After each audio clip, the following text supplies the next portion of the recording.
Bella sat in her small living room, watching her 4-year-old son Eli stack his toy blocks with sleepy concentration. She was only 32, a single mother, and already a senior financial advisor who worked harder than anyone she knew. But her biggest challenge wasn't her job. It was her parents. For 3 long years she had paid their mortgage, repaired their car, and covered their groceries. And yesterday, when she called her mother during a childcare emergency, Mary had laughed. "We're not your nannies, Bella." Bella swallowed the hurt, forced a calm voice and replied, "Perfect. Then pay your own mortgage." Bella grew up in a small Portland neighborhood where money was always tight. Her parents had argued about bills more than they talked about dreams. When her father, John, lost his job after 20 years, the whole house felt heavier. Mary worked mornings in a diner, evenings in a store, and sometimes cleaned offices on weekends. Bella remembered watching her mother come home, pale and exhausted, whispering, "One day we'll be okay." At 14, Bella took her first job at a grocery store. Every dollar she earned went into a glass jar labeled emergency fund. But the emergencies never stopped coming. Still, Bella discovered something powerful about herself. She understood numbers like they were a language made just for her. Her teacher, Mrs. Phelps, saw it first. "Bella, you see patterns other students miss," she told her one afternoon. "You could build a real future with this gift."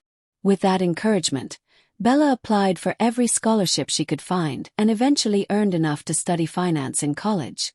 She worked late nights, early mornings, and every hour in between. Whenever she felt tired, she remembered her parents' strained voices on the phone and kept pushing herself harder. She wanted a better life, one she would build herself. By 27, Bella became one of the youngest senior advisors at Preston Financial. That was where she met Eric, a confident man seeking help with an inheritance.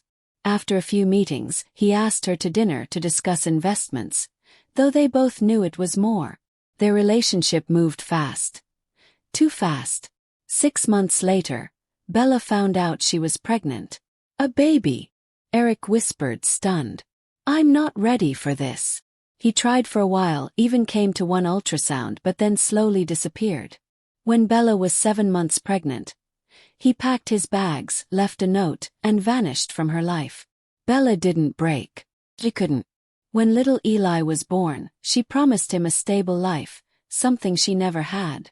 She continued supporting her parents financially, paying bills, covering emergencies, always stepping in first. First, they were grateful. John fixed things in her apartment. Mary dropped off home-cooked meals. But slowly the gratitude faded. "The Petersons went to Hawaii," Mary would say. "Wouldn't it be nice if we could travel too?" Bella ignored the comments, telling herself, family supports family.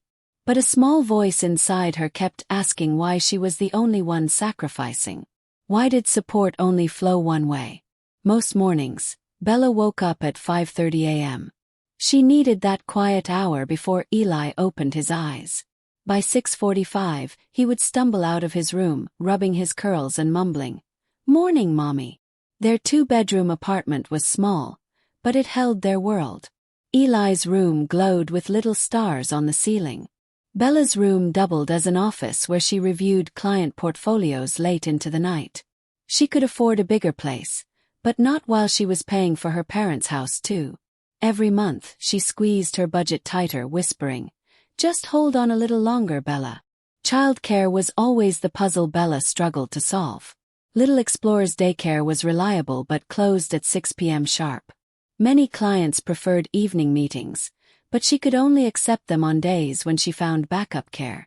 She had a small support circle: Sophia, her sweet neighbor who babysat for pasta dinners, and Derek, her coworker who sometimes traded daycare pickups. Her parents helped occasionally, but always with judgment. "You're too soft," John said once after Eli cried.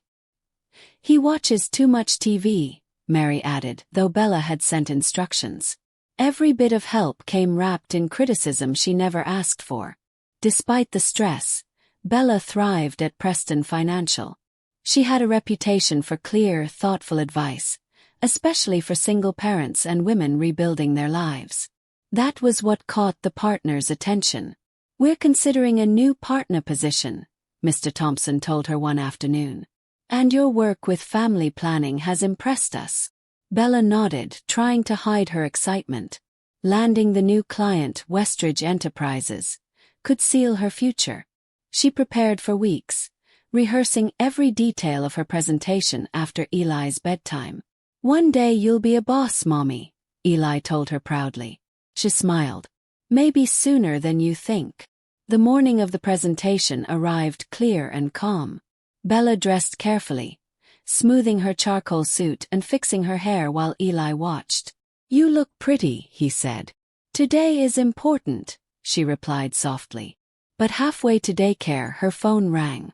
The daycare number flashed across the screen. "Ms. Bella," the director said, "Eli has a fever. You need to pick him up immediately." Bella's stomach dropped. The meeting was in less than 2 hours. She picked up Eli, his cheeks flushed, his eyes tired, and raced through her contacts. Sophia was out of town. Derek was presenting too. Every option failed. Finally, with her hands shaking, Bella called her mother. "Mom, I need help. Eli is sick, and I have the most important meeting of my career today." There was a pause, then Mary said casually, "Oh, we have brunch with the Hendersons. And a seminar later. Today isn't good." Bella squeezed the steering wheel. "Mom, this is my one chance. Please." Mary sighed. "You always have drama. You chose a stressful career. We can't be expected to drop everything." Then came the final blow. Mary laughed. "We're not your nannies, Bella." Bella inhaled slowly. "Then maybe it's time you pay your own mortgage." Mary went silent on the phone, stunned. "You don't mean that," she finally whispered. Bella kept her voice calm. "I do. I can't be your bank and your only support system while raising Eli alone." Mary's tone hardened. "This is disrespectful. After everything we've done for you." Bella swallowed the ache rising in her chest. "Mom, I need to go. Eli is sick, and I'll figure something out." She ended the call before the guilt could pull her back. For the first time in years, she had drawn a real line. Eli sniffled softly in the back seat. Bella whispered, "I'll handle this, sweetheart." With the clock moving too fast, Bella rushed home, grabbed Eli's iPad, Tylenol, coloring books, and a blanket. "Buddy," she said, gently waking him, "you're coming to Mommy's office today. I need you to be my quiet helper." Eli nodded weakly. "I can be quiet like a ninja." Bella kissed his forehead. "That's perfect." It wasn't ideal, but it was her only choice. As she drove to the office, her heart pounded. Her entire career depended on this meeting. She whispered to herself, "You've survived worse, Bella. Keep going." The glass doors of Preston Financial came into view. No turning back. Inside the lobby, Jessica the receptionist gasped softly. "Oh no, poor thing. He doesn't look well." Bella nodded apologetically. "My childcare fell through. I promise he'll stay quiet." Jessica smiled kindly. "I'll help keep an eye on him." Bella set Eli up with his coloring pages and headphones. She had just finished arranging everything when Mr. Thompson stepped out of the elevator. He noticed Eli immediately. "Is this your son?" Bella straightened. "Yes, sir. I know it's unprofessional, but this was my only option." Thompson studied her for a long second, then nodded. "Resourcefulness under pressure, Bella. That's leadership." With 10 minutes left, Bella reviewed her notes one last time and checked on Eli, who was quietly drawing dinosaurs beside Jessica's desk. She kissed his cheek. "Be good, okay?" he whispered. "I'm your ninja." Bella walked into the conference room, heart steady now. The Westridge team was already seated. Serious faces, expensive suits, thick folders. She introduced herself, handed out her materials, and began. "Thank you for meeting with us today. I'd like to walk you through how Preston Financial supports families, both in business and at home." Her voice was steady, smooth. No one would have guessed her morning chaos. 20 minutes into the presentation, Bella was completely in her element. She explained strategies for generational planning, trust management, and executive retirement options with clarity and confidence. Then the conference room door opened slightly. Jessica peeked in, apologetic, with Eli beside her. Bella's heart dropped. "I'm so sorry," Jessica whispered. "He needs the restroom." Before Bella could respond, Eli waved shyly at the room. The Westridge CEO, Ms. West, noticed him immediately. "Is that your son?" she asked, curiosity replacing her stern expression. Bella took a breath. "Yes, he's sick and my childcare collapsed this morning. I'm truly sorry for the interruption." To Bella's surprise, Ms. West smiled warmly. "No apology needed. We're a family business. We understand real life happens." She nodded toward Eli. "Would you like to sit with your mother while she finishes?" Eli nodded, and Jessica gently guided him to the chair beside Bella. Bella whispered to him, "Stay quiet, okay?" Eli pressed a finger to his lips. The room relaxed instantly. Bella continued speaking, but now the board members leaned in with a new level of interest. Her authenticity, her humanity, made the presentation feel real. They weren't just hearing about family financial planning. They were seeing it in action. As the meeting went on, Ms. West flipped through Bella's materials. "You included special planning advice for single parents," she noted. Bella nodded. "Most firms overlook us. But single parents carry both financial and emotional loads. I wanted our firm to address that." Ms. West glanced at Eli, who was drawing quietly. "You understand this firsthand." Bella smiled softly. "Yes, it helps me connect with clients who often feel unseen." When the presentation ended, the board members shook her hand with genuine enthusiasm. Eli proudly showed his dinosaur drawing to the CFO. Even with the morning's chaos, Bella knew she had delivered her best. After the Westridge team left, Mr. Thompson approached her. "Bella," he said, "today was unconventional but impressive. The partnership committee will meet next week, and this presentation will weigh heavily." Bella felt her breath catch. "Thank you, sir." She gathered Eli, who looked much better after his nap. "Did you become a boss today, Mommy?" he asked as they walked to the elevator. Bella smiled, linking her fingers with his. "Not yet, buddy. But we got a lot closer." Outside, she lifted him onto her hip. "How about ice cream?" His eyes lit up instantly. "Even though I was sick. Especially because you were." At the ice cream shop, while Eli happily devoured a chocolate scoop, Bella checked her phone. 12 missed calls. 7 texts. All from her parents. The early messages were sharp and accusing. "You're ungrateful. You're dramatic. How dare you talk to us like that?" But the later ones were panicked. "Please call us. Are you serious about the mortgage? We need to talk." Bella locked her phone and placed it face down. "Not today," she whispered. Today was about Eli. About breathing. About choosing peace for once. She watched her son laugh at a sprinkle stuck to his nose and felt something unfamiliar. Relief. That night, after Eli fell asleep, Bella sat on her tiny balcony with a blanket around her shoulders. For years, she had poured money, time, and emotional labor into her parents' lives without questioning the imbalance. But today had shown her something she couldn't ignore. She was raising a child alone, holding a demanding career, and still carrying 2 extra adults on her back. She whispered to the night air. Enough. Tomorrow, she would meet her parents and finally speak the truth she had been swallowing for years. It wouldn't be easy. But she owed herself and Eli a life built on real boundaries. The next morning, Bella arrived early at the coffee shop she had chosen as neutral ground. She picked the corner table, far from other customers, knowing the conversation ahead needed privacy. She placed a folder on the table. 3 years of receipts, mortgage statements, and repair invoices she had paid for her parents. The number at the bottom still shocked her. Nearly a third of her income. She breathed deeply as she waited. "This is the beginning," she whispered to herself. Moments later, Mary and John walked in. Mary's face was tense. John avoided Bella's eyes. Let's just talk, Bella said quietly. Once they sat down, Bella slid the folder to the center of the table. Before anything else, I want you to see this, she said. John frowned, adjusting his glasses as he flipped through the papers. His expression tightened with each page. All of this you paid, he asked softly. Bella nodded. Every mortgage payment, every repair, every overdue bill. Mary barely glanced before waving a dismissive hand. We know you've helped us, Bella.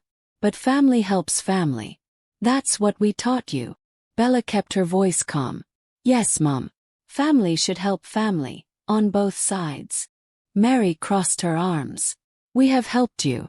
Who watched Eli that time he had the ear infection? Who helped you move into your apartment? Bella met her eyes. Yes. You watched him for 3 hours during a 12-day illness. And Dad helped unpack one afternoon when I moved. Mary blinked, surprised Bella remembered exact details. I appreciate those things, truly. But they don't balance 3 years of financial responsibility. John stared at the final number, an amount larger than he had expected. I had no idea it was this much, he whispered. Bella nodded. That's the problem. Nothing has been discussed honestly. So what now? Mary asked, defensive. You're cutting us off after everything we did raising you. Bella inhaled slowly. No, I'm setting boundaries. I'll continue paying the mortgage for 3 more months. After that, you'll need a plan to manage on your own. Mary's voice rose. 3 months. We can't find that kind of money. Bella stayed steady. You have options. Downsizing, part-time work, renting a room. Mary's eyes widened. Rent out your childhood room to strangers. My childhood room has been a craft room, a gym, and now storage, Bella replied. And I need you to take responsibility for your finances. This is about yesterday, isn't it? Mary snapped. One little joke about not being your nanny, and you're punishing us. Bella leaned back, tired. This isn't punishment. Yesterday just opened my eyes. I needed help once, and you laughed. Mary slammed her palms on the table. Because we're your parents. We don't owe you childcare just because you pay a few bills. Bella's heart cracked a little at the word few. She kept her voice even.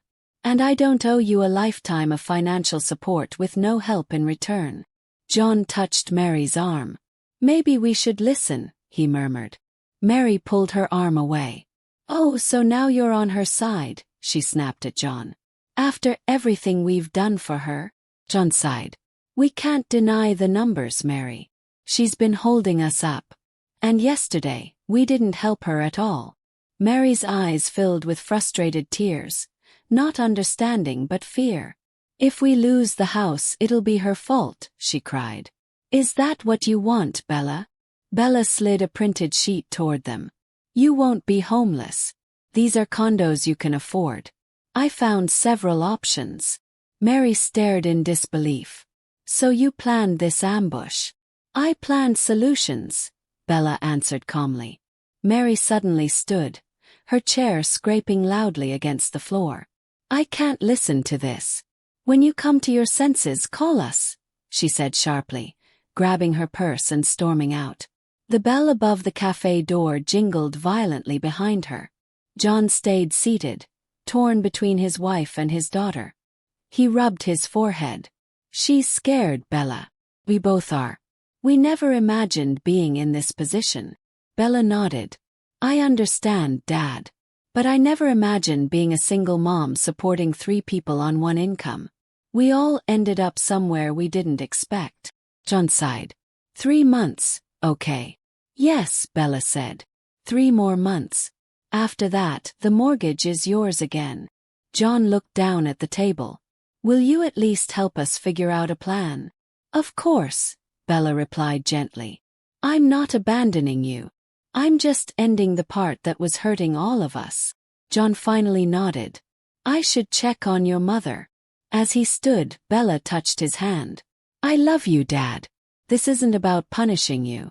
It's about a healthier relationship for everyone. He squeezed her hand back before leaving. When Bella was alone again, guilt and relief twisted inside her chest in equal measure. On her way home, Bella stopped by Sophia's apartment. She needed a neutral voice, someone who wasn't tied to old patterns. After Bella explained everything, Sophia nodded firmly. "You did the right thing," she said. "Boundaries aren't cruelty, they're clarity. They help everyone grow." Bella sighed. "But what if they truly can't manage? What if they lose the house?" Sophia shook her head gently. "Then you'll help them find the next step. But this time, Bella, you won't sacrifice yourself to fix everything. That's the difference." For the first time in years, Bella felt air reach the bottom of her lungs. That evening, Bella built a blanket fort with Eli in the living room.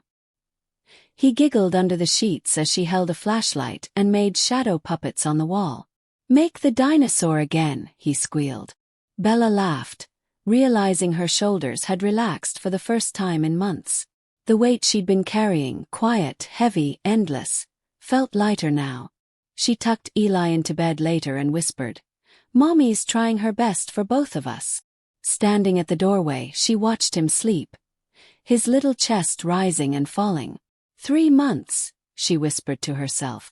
Everything changes in 3 months. The next week moved quickly. Bella focused on work, preparing follow-up documents for the Westridge team. Each night, she updated budgeting templates and condo listings for her parents. She kept communication open but gentle.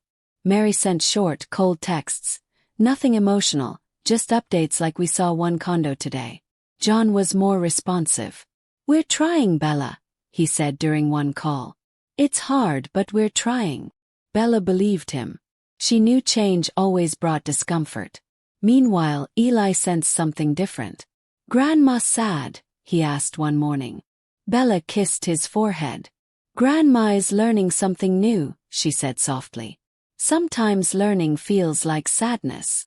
2 weeks after the cafe meeting, Preston Financial called a partner meeting. Bella sat outside the conference room, her hands shaking slightly. Mr. Thompson stepped out, expression unreadable. "Bella, come in." Inside, the partners looked relaxed, even warm. Ms. West from Westridge sat at the table too, smiling. "We've decided," Thompson said. "You showed dedication, clarity, and authenticity, qualities we want in leadership." Bella felt her heart pause. "Congratulations," he said. "Welcome to the partnership." Bella covered her mouth, overwhelmed. Ms. West stood. "You earned this, Bella. Not despite your life, but because of how you manage it." Bella whispered, "Thank you." That evening, Bella picked up Eli from preschool, unable to hide her smile. "Why are you happy, Mommy?" he asked. She lifted him into her arms. "Because something wonderful happened." Eli clapped. "Are you the boss now?" Bella laughed. "Yes, buddy. Mommy's officially a boss." Eli hugged her tightly. "We need ice cream again." On their way home, Bella thought about the journey, the long nights, the sacrifices, the weight she carried alone. Now, for the first time, she felt the reward catch up to the effort. She felt seen. Not just at work but inside herself. She whispered, "This is our new beginning." By the second month, her parents' tone shifted. The emotional storms eased. John sent pictures of condos they visited. Mary texted less, but her messages were softer. One afternoon John called. "Bella," he said gently, "we found a place. A 2-bedroom in a 55-plus community. Affordable. Safe." Bella smiled. "That's great, Dad." He hesitated. "Your mother, she's struggling with the change. But she's trying." Bella nodded, even though he couldn't see her. "Change is uncomfortable. But it's good." John let out a shaky breath. "We'll make this work. Thank you for pushing us. Even if it hurt." The move was emotional. Bella helped them pack but stayed mindful not to take over. Mary insisted on bringing furniture that wouldn't fit. John tried to donate tools he had not touched in years. Tension rose and fell like waves. On moving day, Mary stood in her empty living room, staring at the walls. "I raised you here," she whispered. Bella placed a hand on her shoulder. "You raised me well. And now you're starting fresh." Mary didn't answer, but she didn't pull away either. It was a silent step toward acceptance. Small, fragile, but real. A week after they settled in, Bella brought Eli to visit. The condo was cozy, with sunlight streaming through the windows. Mary had arranged their old furniture carefully, trying to recreate a familiar warmth. John showed Eli the community pond outside. "Look, buddy," he said, pointing. "The koi fish know the residents. They remember faces." Eli laughed. "Do they remember me?" "They will," John said proudly. Watching them, Bella saw something she hadn't seen before. Her father relaxed, peaceful, lighter without the weight of debt. She realized this new home wasn't a downgrade. For them it was freedom. Mary remained cautious, speaking to Bella in polite sentences. But one Saturday, Bella had an emergency client meeting and Maria was unavailable. With hesitation, she dialed Mary. "Mom, I need help. Can you watch Eli for a few hours?" There was a long pause. Then Mary said softly, "What time will you bring him?" Bella almost cried from relief. When she picked Eli up later, she found him and Mary covered in flour, baking cookies. "We made dinosaur cookies," Eli cheered. Mary wiped her hands. "He's a good helper." No guilt, no pressure, just a genuine moment. Bella held on to it carefully. The next weekend, Bella hosted them for dinner. John brought a model airplane kit for Eli. Mary brought her famous lasagna. They ate together, the atmosphere gentler than it had been in years. After dinner, Mary pulled Bella aside, her hands trembling slightly. "I owe you an apology," she said. "I didn't see how much pressure we were putting on you. I wasn't fair." Bella listened quietly. "I could have set boundaries sooner," she admitted. Mary shook her head. "You were always responsible. Maybe too responsible. We leaned on you too hard." Her voice softened. "I'm proud of you, Bella." Bella felt something shift inside her, an old wound finally closing. "Thank you, Mom," she whispered.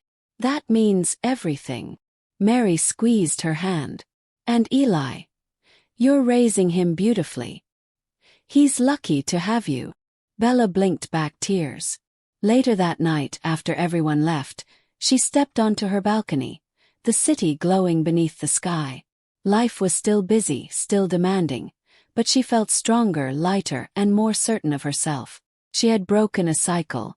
She had built a new foundation, not just for Eli, but for her parents and for herself. True support, she realized, wasn't about sacrifice. It was about balance. Bella looked up at the stars and breathed deeply. Her family wasn't perfect. The journey had been hard, messy, and painful at times. But boundaries hadn't destroyed their relationships. They had rebuilt them. Eli deserved a home filled with respect, not resentment. Her parents deserved dignity, not dependence. And Bella deserved a life where her needs mattered too. As she closed her eyes, she whispered, "This is love done right." The next chapter of her life felt clearer than ever, rooted in strength, honesty, and balance. And for the first time, Bella felt truly free.